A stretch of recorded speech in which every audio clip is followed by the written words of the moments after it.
Welcome to Moving Forward for Life with Rosita. Discover your way home.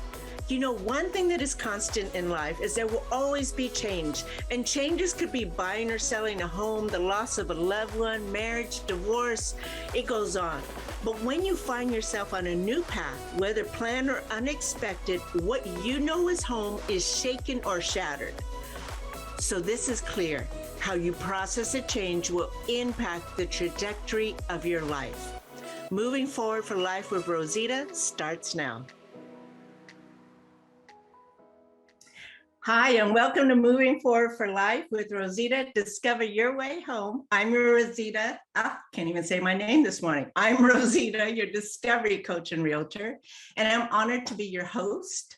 You know, one thing that is constant in life is that there will always be change. We will always be going through trials. That's just the way life is. And when you find yourself on a new path, whether it's planned or unexpected, what you know as home may shift, may change, and may even get shattered. I partner with you to find your path home, whether that's a physical home or the home in you. Knowledge is power, and you can choose the trajectory of your life. It is within your reach. You have a choice. My shows are on topics pertaining to either real estate, to find your home that way, or as a discovery coach to find the home in you.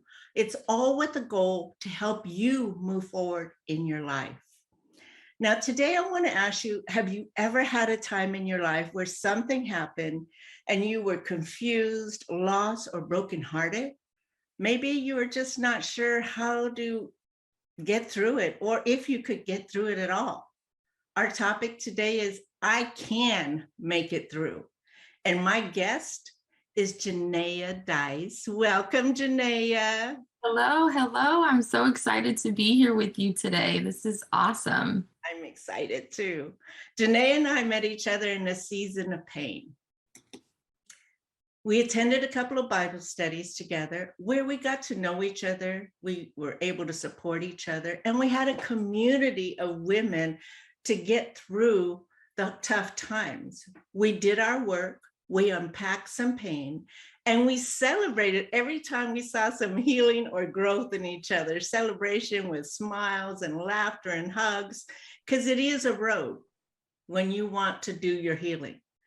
I can tell you that Janaya is wise beyond her years, and I'm so grateful to know her. So Janaya, you want to share a little bit about yourself? Yes. So just for reference, because I feel like it matters, my name is Janaya Dyce. I'm 26 years old. And as Rosita mentioned already, we met in a very pivotal moment in my life, as well as hers. And I'm just excited to be able to share how I kind of processed through that and how I worked through managing and dealing with that pain at a tender age, and what I needed and what I really didn't need during that time in my life to be able to get me to where I am today. So I am, some might say, a little bit too young to have experienced certain things that I've went through, but I feel like the Lord has really graced me to be able to walk through, and not just walk through, but overcome a lot of the challenges that I have experienced personally and that I've witnessed other people go through as well. So I'm excited to be able to share and just be able to impart wisdom should anyone find themselves in a situation like mine. So I'm happy to be here with you all today, and I look forward to see how this conversation is going to go. Yes, Janaya is such a warrior. I'm telling you, I am blessed to be able to just sit and talk with her a lot of times, because her wisdom and her knowledge of God and his word, and man, she is on fire. So take heed to what she's saying, even though she's young. She's been through a lot of stuff that has given her the wisdom she has. Thanks, Rosita.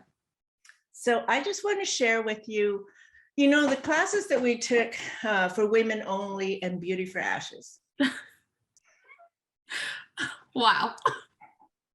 They were no joke. I mean, I know I was so ready to heal. I was tired of being tired. But tell us what drew you into these Bible studies. I was so I was a part of a church that had women's night, and in this women's night, we would come and kind of go over some scripture together, and then we would have breakout groups. And I remember the leader of the group, her name's Victoria. She is awesome. She was talking about what her group kind of went over, and she was talking about pain and rejection and abandonment. And I was sitting there like, wait, I think this group may be for me. But I didn't know because I really didn't see anyone in the group my age. And so I felt like I didn't really belong there initially. And I remember one night I was like, you know what? She keeps bringing this stuff up. And I feel like I can really relate and resonate to most of what she's sharing. And I went into that group and literally I was blown away by how connected that I was with the women in there, listening to their stories about so much pain and rejection and abandonment and hurt and trauma. And I felt like for the first time in, I want to say all of my life, I really felt like, wow, these are my people. Like these are my kind of people who not only had the willingness to really look at themselves and to look at their situation, but there was just like this desperation in the group and in the room that like people were sick of it. Like, I don't want to deal with this anymore. I don't want to go through this. I want to heal. I want change. And it was like, wow, like there are people who are hungry for more and are tired of settling with where they are and what their norm has been. And so I was like, oh yeah, like I need to be here. And so that's what really drew me there, was just the hunger and the desperation for a group of women to really come out of bondage and out of the trenches where many of us had been for so long, with like blinders on, not really knowing that there was more and more to life, like more to freedom, more to experiencing the goodness of God. And so it was just like my eyes were open to new possibilities. So that's what really drew me to the group. Yes. Yeah, for me, I was actually bringing a friend to help her. I was like, let me take you to this group. It'll really help you out. And I'm sitting there listening like you, going, oh, maybe I should be in this group. Because I was just recently separated from my husband. And it was just a very painful time. And while all the women in there, they did have different levels of pain, everybody was on a different walk. Somehow we were all able to connect with that pain, but not just the pain, because we don't want to stay in victimville. So right. Not just the pain, getting past it. How do we do it? You know, it's not a place where we went in there to just talk about the situation and what happened, but more like, yes, this is the situation and I can get through it. Mm-hmm. That's the I can make it through, literally. Yeah, I can make it through. So can you share one of your pain and heartache that happened? And let's unpack it a little bit. Sure, definitely. So I'll just kind of stay in the vein of like where we're already at, as far as like the group and what drew me there, because it was my pain. And at the time that I had found FWO, I was in a really, really horrible marriage. There was abuse physically, emotionally, spiritually, financially, and I was under so much duress at that time. And the marriage was shambles, as I like to say. And I didn't know another way. Like it was I was young, I was excited and really hopeful about the possibility of me being able to work through that with my husband at that time. And so that was a really challenging time. There was infidelity. There was so many things that were going on. And I needed help, but there was like this level of shame that kept me from really speaking out and reaching out and asking people like, hey, is this normal? Like, should I be experiencing this? There's something wrong here. And I didn't have any coping skills. I didn't know what to do. I didn't know who to call.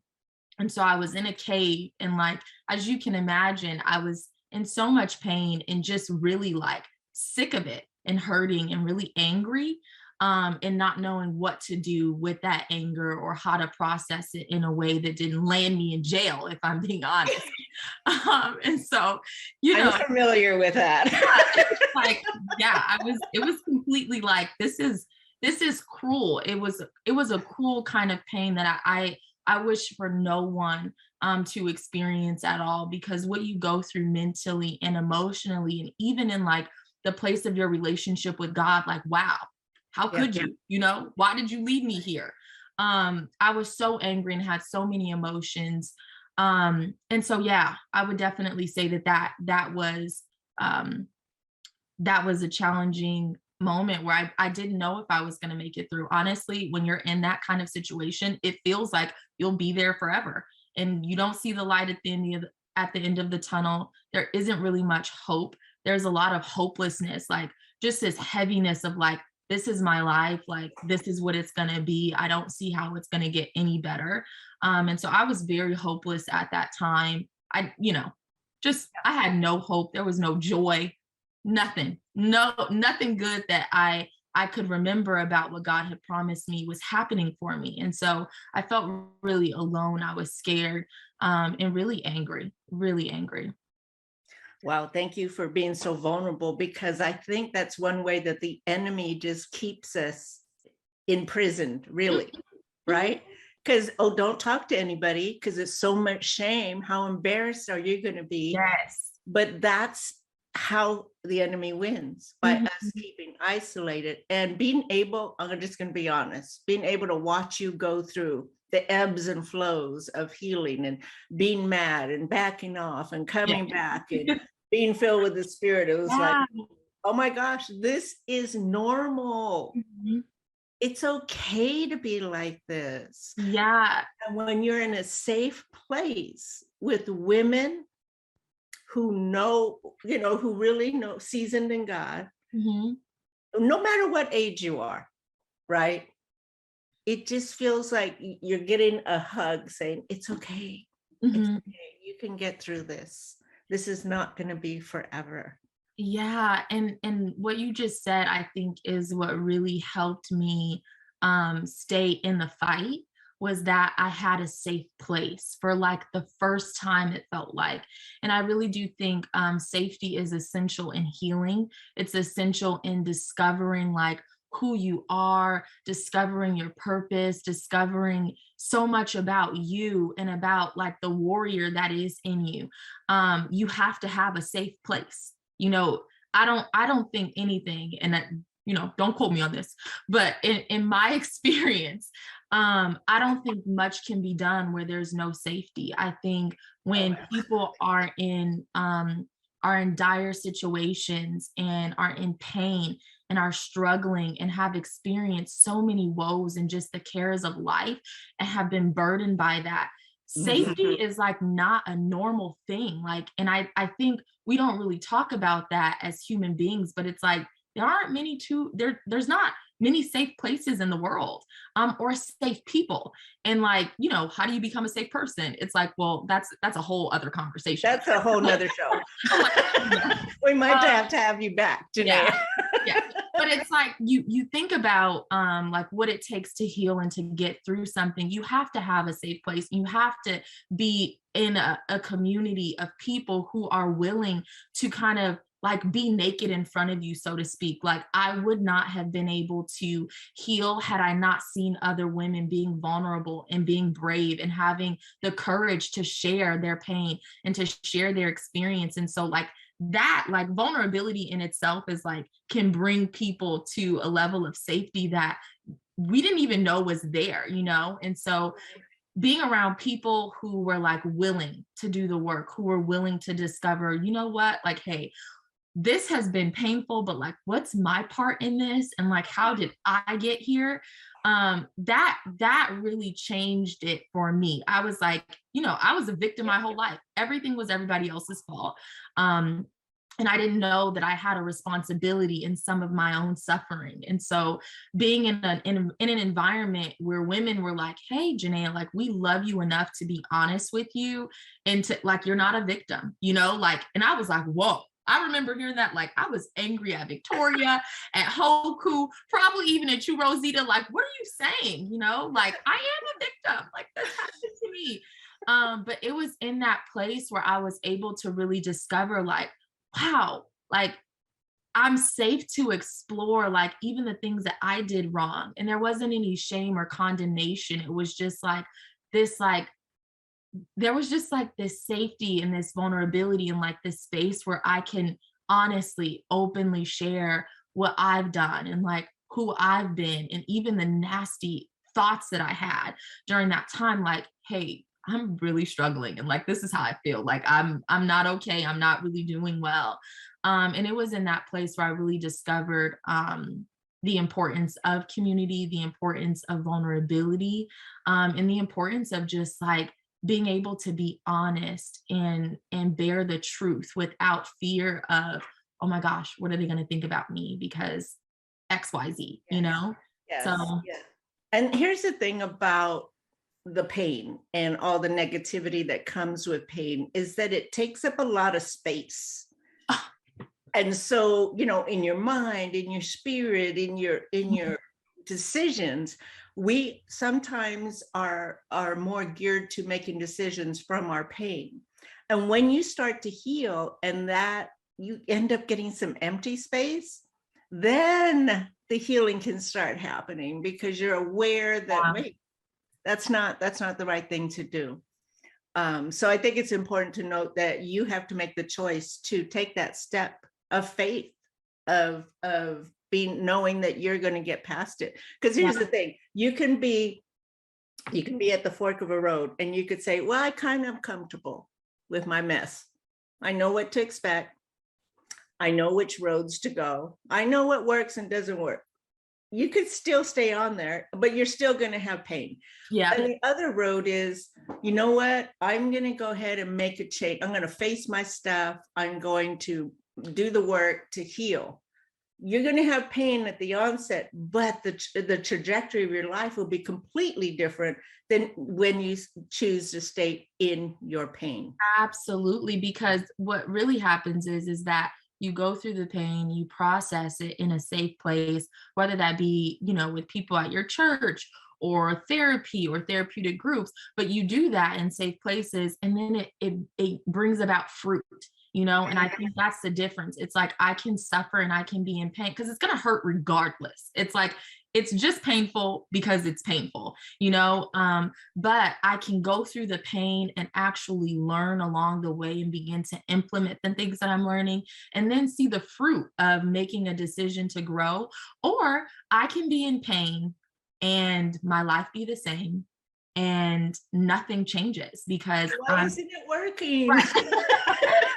Wait, I still feel the same way that I did a year ago. And that is the unfortunate part about, you know, choosing to stay in the mess, in the muck, and choosing to be angry and choosing all of those negative things that unforgiveness. Yeah. Oh yeah. Oh, really, that's a whole nother show. That's like a 2-hour segment alone. But that's the thing, is like, it's gonna hurt either way. And so my mindset was like, okay, well, if this is gonna hurt, I might as well be in pain and learn something and grow and discover what there is for me outside of the pain. Because when you're in it, it feels like that's all of your life. That's your whole world. It's revolved around these incidents that have caused you so much setback and so many drawbacks. And it's like, wow, am I ever gonna, like, will I ever stop thinking about this? Will this always be a constant memory, you know? And it's like, no, it won't be. But if you don't want it to be, then there's stuff that you have to do so that you can learn how to heal and how to get new eyes. And that's the thing, is like, your eyes change when you begin to heal and you start looking at the human being who hurt you as a broken human being who's in need of the same savior and of the same grace and of the same love as you. And so that's what changes. It's like, you can look at the person like, you know what, you're horrible, you're terrible, or you can see them for what they are, broken just as you were. Um, A lot of times it's just two broken people coming together, right? Trying to get a love that we all want. We don't even have love for ourselves. None. So how do you give what you don't have? I mean, it's just like, so while we're on that topic, let's talk about why is it important to love yourself? That's a whole nother show, I know. It is. I'm going to answer it briefly, though. Okay. One, I don't think anyone, I don't think you can actually know what love is, if you've not experienced the love of God. And so I just want to preface what I'm saying with that, because if you don't know the love of God, then it's hard to know the standard of love and like what the lengths that love will go to reach you. And so for me, I think about, wow, God loved me so much that he sent his only son, Jesus, here to die for me so that I might be reconciled back to him. And it's like the lengths, it's like God did the ultimate thing. Like he sacrificed his only begotten son. And so you think about the lengths, like, wow, God was willing to go such great lengths to love his children, to be connected, to be united with them again. And so for me, I know that a part of me loving myself is knowing that, one, I'm really worthy of the work that healing requires. Like because of who God is, and because he saw me as worthy of like sending his only son, what I need to do to love myself is worthy of that work anyway. That's right. Like whatever the work may look like for my life, I'm worthy of that.